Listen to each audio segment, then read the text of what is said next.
conforme a frase desce. Aí as pessoas devem estar pensando já, não, tem os bons espíritas, então esse é um bom espírito, trabalha em duas casas. Na verdade, não trabalho em casa nenhuma, porque como estou estudando à noite, eu só apareço lá para colaborar durante as férias. Então, também estou vindo aqui hoje aqui. Mas espero, depois que terminar os estudos, voltar à seara espírita, porque não é fácil. Para quem está acostumado a colaborar de alguma forma, ficar muito tempo afastado, a gente sente uma carência, a gente sente até uma sensação de inutilidade, e não é legal. Então é importante a gente crescer em todos os sentidos, materialmente, estudar, trabalhar, mas não que adianta crescer só financeiramente, só materialmente, se você não tem atividade espiritual. Mas e também faço parte de um grupo que está fechado há muito tempo. Eu sempre falo isso quando realizo uma pequena palestra, pedindo ao pensamento positivo, a prece dos companheiros, para que ore pela instituição fraternal de Luiz do Barro Vermelho, aqui em São Gonçalo, que fechou as portas desde 2004. Tá? Já tem agora em dezembro desse ano, vai completar 10 anos de fechamento, ainda está sob júdice, correndo o processo na justiça. A gente espera que um dia, em breve, possa retornar e voltar a fazer as atividades como desde 61, realizando uma grande atividade mediúnica espiritual, não zero problema, e fechou as portas em 2004. Pedimos a paz de vocês por essa casa. Mas então, hoje recebi um convite aqui para realizar uma pequena palestra no tema livre e optei pelo tema Os Bons Espíritas, do capítulo 17 do Evangelho segundo o Espiritismo, Sede Perfeitos. Na verdade, por que eu escolhi esse tema? Justamente porque é uma necessidade muito grande que todos nós temos de crescermos interiormente a partir dos ensinamentos da doutrina espírita. Eu vou começar até dando um exemplo da minha vida pessoal. A primeira vez que eu tive contato com a doutrina espírita, eu tinha 16 anos, li o livro Evangelho segundo o Espiritismo. Demorei bastante tempo, tá? Porque eu achei tão interessante, comecei a ler bem devagar. Quando terminei alguns meses depois, eu tinha 17 anos. Logo depois, com sorte, um acaso, né? Mas vamos falar que foi sorte. Uma colega minha de escola, conversando com ela, falou, eu tenho o livro do Espírito em cara, vou te emprestar, porque nós simpatizamos com o Espiritismo. Ela me emprestou o livro dos Espíritos. Não é que eu tenha gostado mais, mas achei mais esclarecedor o tema de perguntas e respostas, e ali eu entendi a base e a essência da doutrina espírita, embora tenha continuado na época me considerando um livre pensador. Espírita também eu só passei a considerar a partir dos 25 anos, quando reli essas obras, li os demais livros de Kardec e conheci a literatura mediúnica, Chico Xavier, etc, etc. Mas por que eu estou falando isso? Por um motivo simples. Até os 16 anos, quando eu li o Evangelho segundo o Espiritismo, eu me considerava um cara muito legal. Eu sou um cara legal, eu sou um bom garoto. Mas aí, a partir do momento que eu li o Evangelho segundo o Espiritismo, eu descobri que eu não valia nada. O castelo de areia, o castelo das ilusões, desmanchou-se. Por quê? Lendo o livro todo, agora especificamente essa parte. Quando fala ali no Caracteres da Perfeição, um homem de bem, que aliás foi retirado e ampliado do livro dos Espíritos, que tem essa passagem, essa explicação. E o item que comentaremos aqui, os bons espíritos, é que fez. Eu falei, eu não sou nada disso. Então eu estava me enganando. Tá? E a realidade, meus irmãos, é que muito poucos de nós, encarnados aqui na Terra, não importa se é espírito ou não, conseguiu colocar em prática tudo aquilo que está ali. Então eu acho que nem adianta a gente também se atormentar, agora até deixando a brincadeira de lado, nessa angústia, nessa ansiedade de conseguirmos colocar em prática tudo que está ali. Não é que devemos nos acomodar em hipótese nenhuma, tá? Mas dificilmente alguém vai conseguir se tornar um Chico Xavier no final da sua encarnação. Estou usando o Chico Xavier como exemplo, porque não resta a menor dúvida que na seara espírita, em qualquer seara religiosa, e mesmo entre os que não têm religião nenhuma no mundo inteiro, nós vamos encontrar pessoas tão ou mais evangelizadas que o Chico Xavier. Fique bem claro dizer que o Chico Xavier se tornou famoso, um trabalho muito conhecido. Mas há pessoas na seara espírita, anônimas, tão ou mais evoluídas que ele, que não aparecem. Tá? Que fique bem claro isso. Mas, boa noite, são muito poucos de nós que conseguimos chegar a esse nível. Tá? O Chico chegou, ele não atingiu esse patamar numa única encarnação. Ele é um missionário, é um espírito que tem um grau de evolução muito grande, que assumiu uma tarefa. Então, ele já tinha toda uma estrada percorrida. nessa última encarnação, ele apenas se aperfeiçoou, avançou bem mais, nem diria um pouco mais, bem mais. Tá? O que não é o caso da grande maioria de nós. Agora, é fundamental que a gente aproveite essa oportunidade encarnatória para, pelo menos, colocarmos em prática um pouquinho do que está ali naquela descrição dos caracteres dos bons espíritos. Ali Kardec, com muita propriedade, já naquela época, embora fosse um outro contexto social, cultural, histórico, tá? A França do século XIX era muito diferente do Brasil do século XXI ou do Brasil do século XX, que eu acho que não tem ninguém aqui que nasceu no século XXI. Não tem ninguém aqui com menos de 14 anos. Não tem. Então, nós que nascemos no século XX, agora estamos no século XXI, então, era uma realidade muito diferente. Mesmo assim, o ser humano era o mesmo, com as mesmas dificuldades, as mesmas falhas. No século XIX ainda éramos um pouquinho mais atrasados. Hoje estamos um pouquinho melhor. Né? Em 150 anos a gente evoluiu um pouquinho, nem que seja um passo milimétrico, mas a gente evolui. Muitas vezes pode até adquirir uma dívida kármica, até cometer uma falha, um crime, um grave erro, e ficar com dificuldades para ressarcir esse débito kármico. Isso até pode acontecer. Isso é uma questão interessante, quando a gente fala assim, uma pessoa era tão tranquila, tão calma, levava uma vida muito regrada, era bem visto pelos amigos, pelos familiares, pela comunidade, aí de repente se enfurece um sério problema, agride ou até mata uma pessoa. Ele regrediu, mas não regrediu. Ele apenas se revelou. Ele ainda não era uma pessoa realmente espiritualizada. Não resistiu à pressão, devemos compreender, e cometeu um equívoco. Tá? Mas não houve, na verdade, retrogradação. Ele apenas manifestou o que no âmago dele não havia ainda sido bem trabalhado, bem burilado, bem transmutado. Apenas isso. Não há retrogradação na evolução do espírito. O que há, pode haver um estacionamento, ficar parado em sua caminhada evolutiva por um tempo determinado, ou então um agravamento da dívida kármica. O indivíduo, por graves erros cometidos, pode se complicar, cometer equívocos e ficar numa situação mais complicada para pagar aquela dívida do que estava anteriormente. Mas não há retrogradação. Então, o contexto era outro no século XIX. Porém, o ser humano, como repetimos, era o mesmo. E Kardec analisou que entre os espíritas que estavam ali interagindo, Kardec como codificador, travava contato com pessoas das mais diferentes classes sociais, dos mais diferentes temperamentos e personalidades, pessoas com cultura, conhecimento, moral, muito diferenciada. Então, Kardec observou que algumas pessoas, ao conhecerem a doutrina espírita, aqueles ensinamentos sublimes, e olha que quando Kardec escreveu o Evangelho segundo o Espiritismo, foi o terceiro livro que ele escreveu. Tá? O que é o Espiritismo, aliás, foi o quarto. O Pentateuco, né, as 5 obras básicas, a gente sabe, na ordem cronológica. O Livro dos Espíritos, o Livro dos Médios, o Evangelho segundo o Espiritismo, o Céu, o Inferno e a Gênese. No entanto, após escrever o Livro dos Médios e antes de escrever o Evangelho segundo o Espiritismo, Kardec publicou o que é o Espiritismo. Uma obra pequena, que era um resumo, mas também algumas considerações a mais sobre o Livro dos Espíritos e o Livro dos Médios, que é uma obra que também devemos conhecer, muito interessante, tal que é o Espiritismo. E posteriormente foi publicada uma obra, obras póstumas, não lembro a data agora, mas foi alguns anos após o desencarne de Kardec, escritos que ele não teve tempo de publicar encarnado.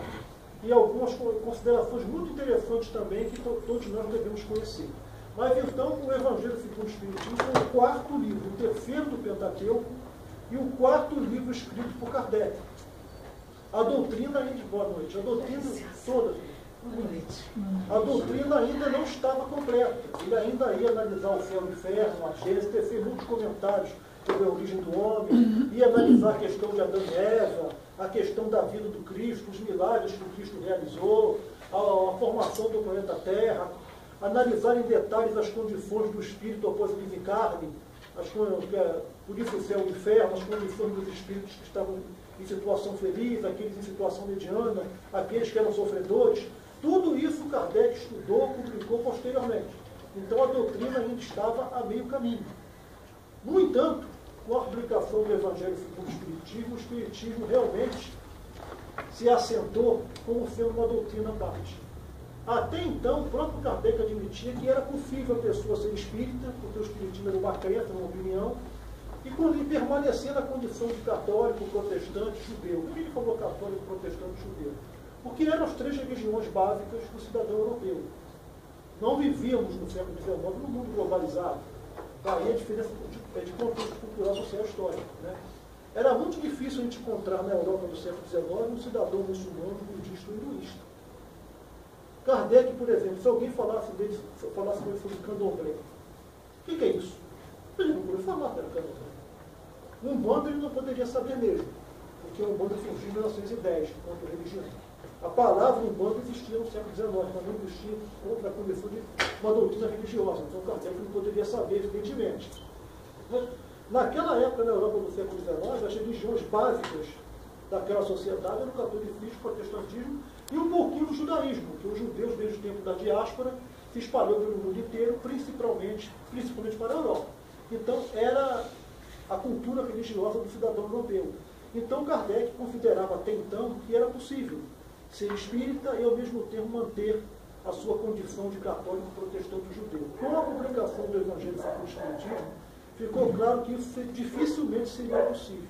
Tudo bem, a pessoa poderia perfeitamente acreditar na reencarnação e continuar católico, judeu, protestante no seu tempo, nas suas atividades, mas para o indivíduo que realmente assimilasse aquilo em profundidade, resolvesse dedicar à divulgação da doutrina, a estudar as leis, os fenômenos que regem o mundo invisível, as leis da reencarnação, quem realmente se dispusesse a realizar tudo isso, fatalmente não conseguiria mais permanecer como católico, protestante e judeu. Poderia até frequentar o templo por alguma questão familiar, social, etc. Mas não conseguiria mais acreditar na teologia judaico-igrejeira. Eu não gosto muito do termo judaico-cristão, porque o termo cristão é aquele que segue o Cristo. Tá? Então, a impressão que se dá é que o cristianismo está limitado às igrejas, o que não é verdade. Então, eu prefiro falar teologia judaico-igrejeira, com todo respeito às igrejas. Mas é a teologia que foi concebida pelos chefes da Igreja Católica Apostólica Romana, pela Igreja Ortodoxa, que surgiu lá também na Europa, e pelas igrejas protestantes desde a reforma de Martinho Lutero. Então, eu prefiro considerar dessa forma, a teologia judaico-igrejeira. Então, a partir do momento que o indivíduo se aprofunda no estudo do Espiritismo, ele não consegue mais voltar atrás. Ele, com todo respeito à religião que ele professou anteriormente, ou até que ele talvez não tenha professado nunca, mas ainda assim, ele, compreendendo a filosofia espírita, ele não consegue mais se deixar convencer por uma explicação simplista que é proporcionada pelas igrejas. Mas, portanto, o Evangelho segundo o Espiritismo foi um marco na codificação da doutrina nesse sentido. Estabelecer que o Espiritismo era realmente uma doutrina, além de ser científica e filosófica, mas também uma doutrina essencialmente religiosa e relacionada ao cristianismo, à mensagem do Cristo. Ali Kardec assentou a moral do Espiritismo sobre o Evangelho, sobre os ensinamentos de Jesus Cristo. E voltando ao que a gente estava comentando antes, Kardec percebeu naquele momento que havia uma grande diferença, uma diferença básica entre os espíritos que estavam estudando a doutrina. Alguns achavam que o Espiritismo era só um conjunto de fenômenos. Tinham grande curiosidade, eram grandes pesquisadores, mas não levavam aquela filosofia, as informações, os ensinamentos que eles recebiam através da comunicação dos espíritos para o dia a dia, para o âmbito da sua conduta moral. Enquanto outros, além de se interessarem, além de também vibrarem com esse novo conjunto de ensinamentos, com essas novas descobertas e revelações, além de vibrarem com tudo isso, esses procuravam se esforçar para mudar sua conduta, para crescer interiormente. Kardec, então, chegou à conclusão de que não era uma questão de cultura, de instrução, de classe social, de escolaridade, de etnia, que fazia com que o indivíduo realmente tentasse modificar através da doutrina e aquele outro que não se esforçava com isso. Era uma coisa que Allan Kardec denominou de maturidade do senso moral que não está no Evangelho segundo o Espiritismo. Somente o espírito que já alcançou um determinado patamar evolutivo tem essa capacidade de compreender a grandeza de uma mensagem libertadora, de uma mensagem de transformação íntima e colocar em prática. Os que ainda não estão maduros o suficiente não conseguem, podendo, talvez, numa futura encarnação, realizar essa mudança interior. Com certeza vão realizar um dia. Talvez até na futura encarnação já consigam. Mas isso, essa explicação de Kardec não deve servir de desculpa, de argumento, para que aquele que está com dificuldade de se modificar fale, então eu não sou maduro o suficiente, eu não tenho essa tal maturidade do senso moral. Vou deixar para a próxima encarnação, nessa eu vim a passeio. Isso não existe. Ninguém reencarna a passeio. Como a minha amiga Tereza do Geafra fala, a gente não veio aqui a esse mundo para tomar sorvete. Tem que dar um jeitinho de tomar um sorvete de vez em quando é gostoso, né? Mas não viemos para isso. Viemos para trabalhar, estudar e nos tornarmos pessoas melhores. Tá? Essa é a importância, portanto, do que Kardec escreve ali sobre os bons espíritas. Essa questão da transformação interior, da luta para se tornar uma pessoa melhor. E não devemos nos iludir achando que a simples convicção na reencarnação vai fazer com que o indivíduo se modifique. Porque se ele não tiver essa tão decantada maturidade do senso moral, ele não vai conseguir. Se ainda for um espírito problemático, ele terá sérias dificuldades. Isso explica o que vem acontecendo, vem sendo muito divulgado de um ano e pouco para cá, lá na Índia. Ao ler essas informações na internet e tudo, eu me entristeci profundamente. Porque, mais uma vez, fazendo aqui uma rápida consideração da minha vida pessoal. Antes de ser espírita mesmo, eu tive grande afinidade pelos ensinamentos básicos do budismo, do hinduísmo, do esoterismo, da yoga. Não que eu tenha frequentado o termo budista e hinduísta, que nem tem em São Gonçalo, que são no centro do Rio. Mas, lendo, eu me interessei. Tá? Antes de me tornar espírita, eu fui espiritualista. E sempre comento isso com pessoas que estão em condição de entender. A gente não pode falar, por exemplo, desse jeito para um amigo, um conhecido que tem pouca instrução. Ele vai ter dificuldade de entender. A gente tem que ter um cuidado desse ponto.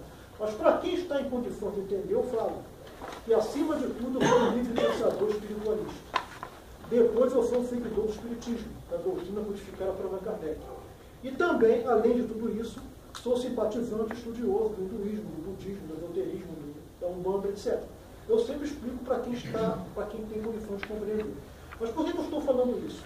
Porque eu me entristeci com as notícias que estão acontecendo na Índia, que foi um país que sempre esteve no meu coração, pelos ensinamentos fantásticos de Krishna na Bhagavad Gita, toda aquela tradição do Vedanta, a questão que envolve o Karma e o Dharma. Eles conhecem profundamente os ensinamentos de Buda, a importância do desapego, porque o apego que nós temos ao mundo concreto, a prazeres, a pessoas, situações, constitui a raiz de todo mal, como disse o Cristo, aonde está seu coração, está seu tesouro. E não vão por estes tesouros que as traças joias, ladrões de ouro, hoje encontram. Jesus estava ali procurando conscientizar as pessoas para que não se apegassem. O que 500 anos atrás Buda falou, a causa do sofrimento é o apego. Então eu tenho uma grande afinidade com o ensinamento. E todos aqui devem estar sabendo que vem sendo revelado os crimes bárbaros que vêm sendo cometidos na Índia contra as mulheres. Estupradores atacando a luz do dia, na frente de todo mundo, na maior disfarçatez, na maior calhordice, violentando, torturando, matando, uma polícia corrompida que é conivente com a situação, que deixa que o estuprador seja solto. Agora que eles estão agindo de uma forma correta devido à pressão internacional, o escândalo que está sendo. Mas ainda resta muito a fazer para que na Índia as mulheres sejam de fato respeitadas. Se as mulheres brasileiras aqui reclamam da situação, e tem motivo de reclamar mesmo, que o machismo é bravo, tá? Uma série de problemas, imaginem na Índia. Imagine, por exemplo, no norte da África, onde as meninas que nascem ainda bebês passam por aquela cirurgia de extirpação do clitóris. E às vezes nos grandes lábios da vulva. Ela nunca mais vai sentir prazer durante o ato sexual. Então imagina a situação dessas mulheres. Agora, no caso específico da Índia, é uma verdadeira aberração eles tratarem as mulheres desse jeito. Por quê? Porque, pessoal, 90% da população indiana crê firmemente na desencarnação, no karma e no dharma. E não é de hoje. Segundo a tradição, Krishna viveu há 5 mil anos atrás. Os historiadores questionam um pouco isso, dizem que essa data é fantasiosa. Mas a tradição oral indiana diz que Krishna viveu 5 anos atrás. Suponhamos que seja verdade, né? Então, há 5.000 anos, o povo indiano acredita nessa questão da reencarnação. Os povos que não acreditam são muçulmanos, na maioria, e tem lá 1% de cristãos, judeus, etc. Tá? 90% é hinduísta, 9% é muçulmano, e o restante de 1% está dividido entre outras religiões. Mas não há perseguição religiosa. Eles consideram que qualquer religião leva o homem até a perfeição, até conseguir a libertação, desde que ele tenha uma conduta reta. Eles estão bastante democráticos nesse ponto. Tá? Foi justamente por essa questão religiosa, é bom de saber, que surgiu um país chamado Paquistão. Aquela região era um só povo, na época em que chegou a ser colônia da Inglaterra. Após a independência, o território que hoje é o Paquistão resolveu se separar da Índia. Teve um pequeno conflito e eles conseguiram, porque no Paquistão acontece o contrário. 90% é muçulmano. E eles não queriam mais continuar fazendo parte de uma nação com maioria hinduísta. Então passaram a formar um país à parte, autônomo, com maioria islâmica. Um país foi dividido por causa de questões religiosas. Gandhi tentou evitar que isso acontecesse, dizendo que era perfeitamente possível o povo continuar unido, irmão, fraterno, seguindo religiões diferentes. Não deu certo. Ele conseguiu libertar a Índia da Inglaterra, surpreendentemente, mas não conseguiu promover a paz entre aquele povo e foi assassinado por isso. Um indiano muçulmano, que não admitia a independência do Paquistão, matou Gandhi. Mas, para vocês terem uma ideia de como o país é problemático. Mas, considerando que há reencarnação, o cidadão indiano sabe há 5.000 anos que, na verdade, não somos homens nem mulheres. Tá? Eu e o Flávio não somos homens. Nós estamos homens. A nossa irmã aqui, eles chamam, esqueci seu nome. Sandra não é mulher, ela está mulher. Pode até parecer piada, mas não. Somos todos espíritos imortais, centelhas divinas. Nós que atualmente estamos aqui como homens, eu, Flávio e outros, tivemos várias encarnações no passado na condição de mulher, e no futuro voltaremos a ser mulheres. Quem hoje está encarnando como mulher, já foi várias vezes homem no passado, e depois no futuro voltará a ser homem. E assim a evolução prossegue. Tá? Porque o espírito, a centelha divina, o ser pensante, não tem sexo, nem forma. A realidade é essa. O povo indiano sabe tudo isso. Tá? Eles sabem até sobre a questão do perispírito. Dão outro nome, né? Lá na Índia não é perispírito. Nem perispírito nem pode ser, que é um termo português. Mas na língua falada lá no hindi, eles não utilizam uma expressão assim, o que envolve o espírito. Eles utilizam outros termos. A Atma é o espírito, e o perispírito que nós conhecemos é dividido em várias camadas, que são nomes meio complicadinhos, Janama, Mayakosha, nomes bonitinhos, tá? Para os nossos ouvidos. Eles dividem aquilo em várias camadas e falam dos chakras. Muito antes de Kardec codificar o espiritismo, eles já sabiam sobre os chakras, que nós espíritos só viemos a saber através de André Luiz, já no século XX. O próprio Kardec, o Espírito Verdade, não pode falar isso para Allan Kardec. Então observem o conhecimento profundo que tem a civilização indiana. E continuam por aí estuprando as mulheres, matando, torturando. Por que isso? Porque eles não têm maturidade de senso moral. Eles não conseguem compreender que uma oportunidade encarnatória é para ser aperfeiçoada do ponto de vista ético. É para se tornar melhor. É para cultivar humildade, renúncia, desapego, compreensão, tolerância, perdão, compaixão, mansidão. Eles não conseguem perceber isso. Eu estou falando disso de uma forma generalizada. É claro que na Índia há seres altamente evoluídos. Basta lembrar Sai Baba, que desencarnou um pouco mais de 3 anos. Tá? Em qualquer lugar do mundo vamos encontrar pessoas espiritualizadas. Mas eu estou analisando de uma forma global essas pessoas violentas que atacam as mulheres. O machismo entranhado que está nisso. Isso é uma coisa cultural e muito mais do que cultural, uma coisa ligada à imperfeição moral do ser. Por exemplo, aqui no Brasil, um outro exemplo, a nossa cultura brasileira, a grande maioria ignora completamente isso. O fato de que nós aqui, na verdade, não somos homens nem mulheres. Estamos homens e mulheres. A grande maioria não consegue compreender isso. Até mesmo entre os que acreditam na reencarnação no Brasil, muitos negam o fato de encarnar como mulher. Então, aqui no Brasil, a situação é um tanto complicada. Tá? Agora, o povo brasileiro, ele tem uma desculpa para justificar, um argumento para justificar a malfadada homofobia que está tão enraizada no imaginário do povo brasileiro. Porque o texto bíblico contém passagens que criticam realmente a homossexualidade. Aliás, falam só sobre a homossexualidade masculina, nem comenta sobre a homossexualidade feminina. Tamanha era a tradição machista do povo hebreu. Eles nem ousavam falar na existência de mulheres homossexuais, só no homem. Tá? Mas é uma cultura religiosa, porque o povo hebreu, olha só, naquele contexto, lutando para atravessar um deserto, chegaram a uma tal terra prometida e se ter independência. Um número pequeno de pessoas, uma situação muito difícil, passando fome, faltava água. Viam dois homens namorando, o que eles iam pensar? Esses caras não vão gerar filho nenhum. O nosso povo vai acabar. Reprimiam com toda a violência. Não estou justificando, eles estão completamente errados. Mas temos que compreender a condição da época. Tá? A história. Daí a origem da homofobia na tradição judaica, que a Igreja Católica absorveu, o protestantismo absorveu e o islamismo absorveu também.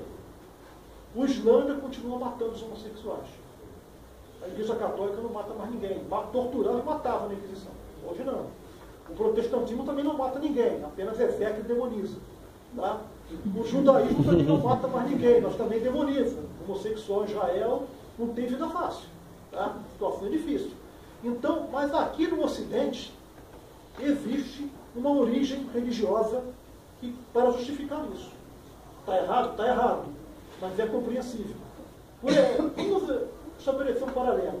Uma criança que, desde que nasceu, foi maltratada, espancada, passando necessidade, péssimos exemplos em casa, e vira bandido. Ele está errado? Está errado. Ele reencarnou para evoluir. Ele tem que assumir a responsabilidade.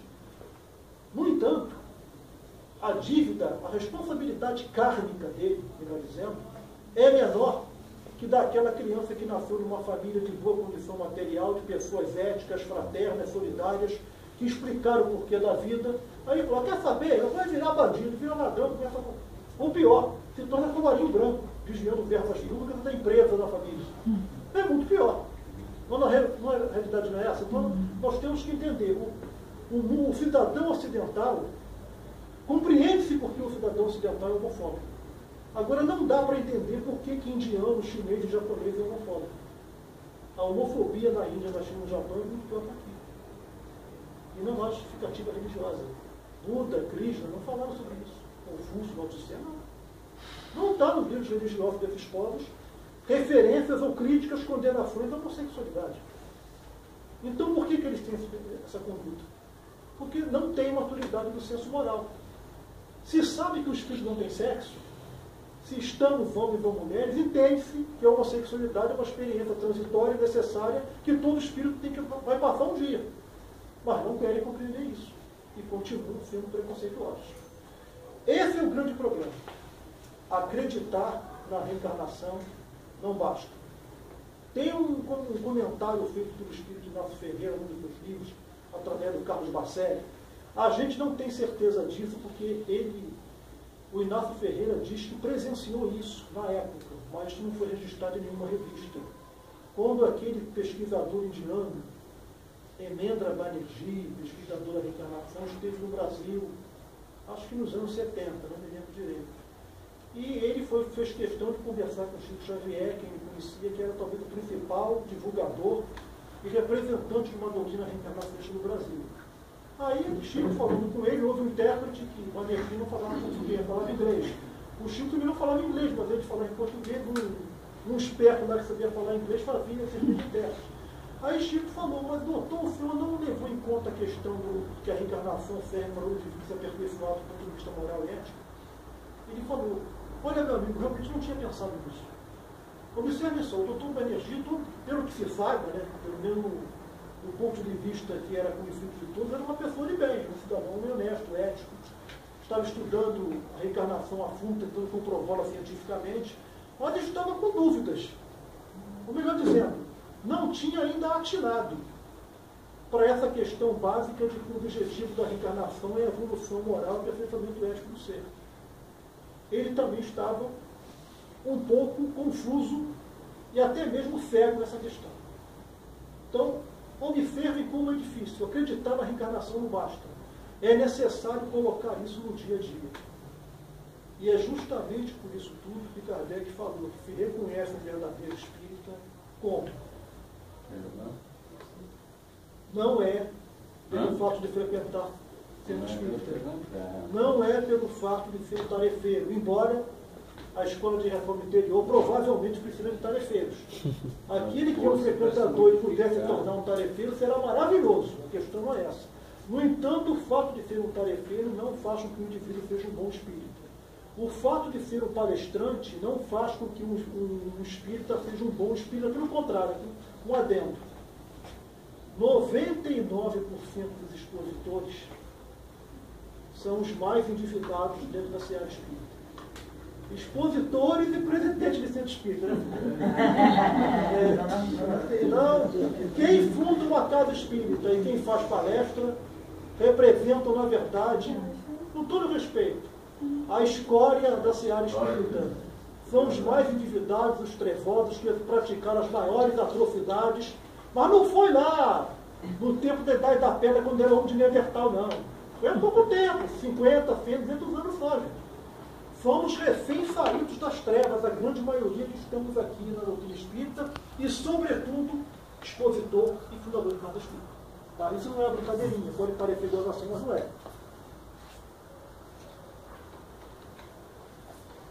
Infelizmente é um fato. Tá? Então, justamente por isso, nós temos que colocar as barbas de molho. Mesmo que não tem barba. O verdadeiro espírita é aquele que... As forças, né? O verdadeiro espírito é aquele que... me fugiu a mente agora.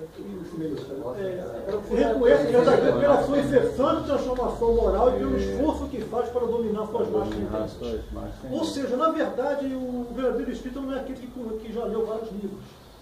Não é o cara que tem um grande conhecimento doutrinário. É aquela pessoa que está lutando sinceramente e de forma ardorosa para se modificar interiormente. Mesmo tendo ainda vários defeitos. Mas ele está lutando para isso. Tá? E agora a grande questão é que não há mais tempo. Tá? Na época de Kardec era possível fazer umas besteiras, ter uma reencarnação dolorosa lá, reencarnando deficiente físico, deficiente mental, uma série de problemas e conseguir consertar o problema. Um exemplo, tá? Hoje não tem mais tempo. Tá? Por exemplo, se a Argentina tivesse levado um gol da Alemanha aos 25 do segundo tempo, talvez tivesse essa chance de reagir. Mas levou os 7 no segundo tempo da prorrogação, não deu mais. O que eu quero dizer com isso, com essa brincadeira, é simples. Estamos vivendo um momento de transformação na Terra. A Terra já está em processo de se transformar num mundo de geração. Já está havendo a seleção dos espíritos. Muitos de nós desencarnando não teremos mais oportunidade de reencarnar aqui se continuarmos insistindo nos erros. Os mais idosos, talvez, consigam ainda uma chance, antes do apito final do juiz, um jeitinho lá de reencarnar para tentar resgatar seus erros. Tá? Se ficar pouco tempo no mundo espiritual, me dê uma chance aí, vou analisar, você merece uma última chance ainda. Mas o pessoal que está aí com 40, 50, não sei. Agora o pessoal que está aí com 20 anos, eu acho meio complicado. Considerando que o jovem que agora está com 20 anos desencarne com 60, 70, que é a média, né? 70, 75 anos. Se fizer besteira, não vai ter tempo, porque até lá já acabou a separação do joio do trigo. E aí vai ser transferido para o mundo superior, para o mundo primitivo. Tá? O que significa uma repetência? Isso é importante a gente analisar. A reencarnação não é uma brincadeirinha, não é bagunça. Teremos todos nós um número incontável de encarnações para atingirmos a tal perfeição, que é relativo. No entanto, esse processo evolutivo se divide em ciclos. Aqui no planeta Terra, temos um ciclo de 12 mil anos. Ao longo desses 12 mil anos, cada um de nós tem várias experiências encarnatórias. Nem todo mundo tem o mesmo número de encarnações. Agora, mesmo tendo um número diferente de encarnações, isso compensa. No final, todos têm uma oportunidade, que às vezes o indivíduo tem um número menor de encarnações, mas tem uma experiência mais enriquecedora naquele número menor. Tem experiências também mais abrangentes no mundo espiritual. No final, não há privilégios, não há nenhum tipo de favorecimento. No final, todos tiveram as mesmas oportunidades, as mesmas possibilidades de crescimento interior e de reforma íntima, tá? Ao longo desses 12 mil anos. Quem não aproveita para tirar pelo menos uma nota 6 e conseguir aprovação, ou melhor, nota 5, nota de escola pública comum. Quem não consegue a nota mínima, é transferido, repete de ano. O que acontece? Basta a gente imaginar como era a vida na Terra aqui há 12 mil anos atrás, pessoal. O que acontecia há 12 mil anos atrás? Podem responder. Ah? Como era a vida na Terra há 12 mil anos atrás? 12 mil? É.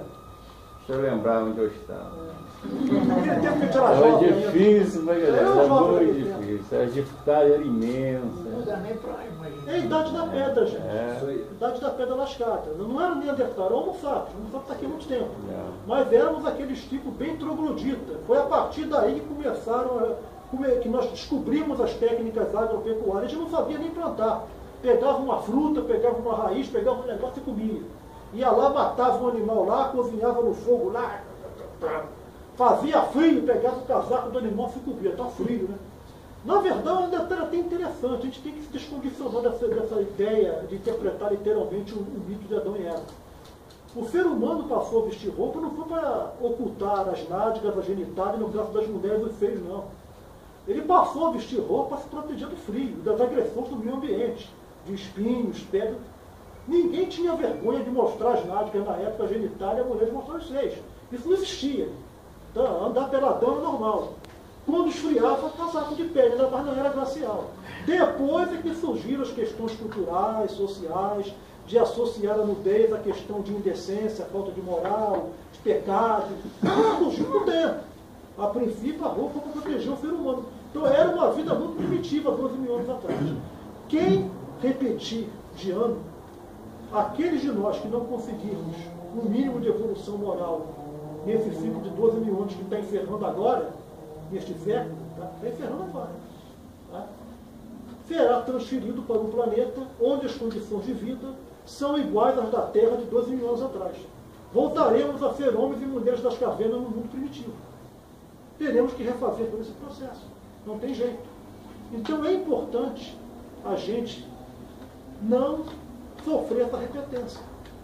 Quem for reprovado não tem que se desesperar. Se eu fosse o Flávio Schwantz, vai conseguir evoluir, no final todos nós seremos felizes. Estamos destinados irremediavelmente, Divaldo falou isso até de uma... Não é destinado, estamos condenados irremediavelmente à felicidade eterna. Então, ser feliz, todo mundo vai ser um dia. Agora é bem melhor ser feliz numa terra modificada do que alcançar a felicidade como o homem das cavernas, sinceramente. Então, daí a importância de lutarmos o máximo que pudermos para evitarmos esse exílio e nos tornarmos, de fato, bons espíritos. Eu vou terminar fazendo os comentários que o Flávio fez no início da palestra.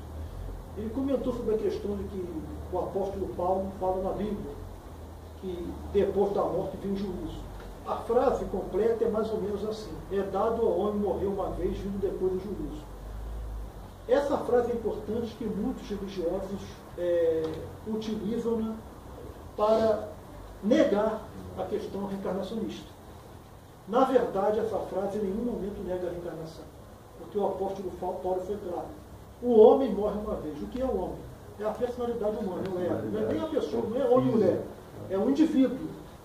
A personalidade humana, Abraão, vai morrer uma vez, e depois vem juízo. Flávio morre uma vez, Sandra morre uma vez, e depois vem juízo. Continuaremos com essa persona no mundo espiritual. Dependendo de uma série de fatores, podemos até nos lembrar de vidas passadas e retornarmos àquela aparência. Contudo, não nos iludamos. A grande maioria não consegue se lembrar do passado assim, nem modificar a aparência. A grande maioria continua com a mesma cara bonita que a gente teve aqui na última encarnação. Tá? Aí então o que acontece? Quando formos reencarnar, aí acontece a verdadeira morte. A verdadeira morte acontece na reencarnação. E como eu falei, Abraão, Flávio, Sandra vão continuar com essa aparência no mundo espiritual positivado, não é isso? Reencarnando, seremos desativados. Desativar não é deletar. Apenas essa persona mergulhará naquilo que Freud chamava de inconsciente. E uma nova personalidade será construída a partir do código genético do papai e da mamãe que nós teremos na futura encarnação. Vocês percebem a grande diferença? É isso. Então, o homem morre uma vez mesmo, a personalidade. E depois vem o juízo. O juízo são as consequências do que nós tivermos feito aqui na Terra. Da mesma forma que um copinho desse descartável, que é formado de plástico, que é um derivado do petróleo, mas não me perguntem qual a fórmula química, eu não vou saber, mas é um derivado do petróleo, seria um hidrocarboneto, mas a fórmula exata eu não sei. Ódio, inveja, vingança, intolerância, preconceito, maledicência, tudo isso formam elementos químicos altamente complexos, que a ciência desconhece, ainda não está avaliado bem, mas são elementos químicos, enquanto que amor, compaixão, perdão, mansidão, humildade, renúncia, também são elementos químicos que a ciência desconhece, altamente elaborados, formados por átomos que estão em uma velocidade maior que a da luz, em outra condição molecular, e o amor anula e transmuta o ódio. A humildade anula e transmuta o orgulho. A simplicidade anula e transmuta a vaidade. Tá? A tolerância e a compreensão vai anular e transmutar a incompreensão, a intolerância, o preconceito. Percebendo? Percebem? Então, daí a importância de cultivarmos. Isso é o que Confúcio falava. O homem tolo busca conforto, o sábio busca virtude. É claro que ninguém vai dormir no chão frio. Tá? Conforto é importante na nossa vida. Mas o que Confúcio falava de conforto significava o seguinte: quando o indivíduo prioriza os bens materiais, poder, fama, satisfação de prazeres animais, etc. Então o homem tolo busca o conforto, que é a busca dos bens materiais. Apenas isso, mais nada. Enquanto que o homem sábio, se possível, também vai tentar viver no conforto, claro, mas vai priorizar a conquista da virtude, ou seja, dos bons valores, conquistar esses estados mentais e emocionais que geralmente vão proporcionar felicidade, que vão transmutar e anular toda a energia negativa que nós trazemos em nós do passado altamente comprometedor e vai possibilitar com que realmente a gente possa desencarnar, entrar em uma sintonia psicoeletromagnética de uma dimensão harmonizada, equilibrada, com amigos, um mundo de paz e fraternidade, e obter o direito de continuar reencarnando na Terra. Os mansos herdarão a Terra, como Cristo falou. Aqueles que obtiverem o passaporte para continuar reencarnando aqui, transformarão nos próximos séculos o planeta Terra num mundo de paz, de fraternidade e justiça com o qual todos sonhamos. Então, como estamos aqui na Seara Espírita, vamos tentar fazer a nossa parte e sermos os bons espíritos de Kardec pelo puro Evangelho. Eu termino aqui e agradeço a todos, porque, na verdade, o expositor não está fazendo nenhum favor falar aqui com os companheiros espíritas. Vocês é que estão fazendo o favor de ouvir o expositor. Estão me dando a oportunidade de resgatar um pouco das minhas dívidas, que, como eu sempre falo, somos os maiores endividados. Eu te agradeço. Tá? Até a próxima oportunidade. Nós é que agradecemos.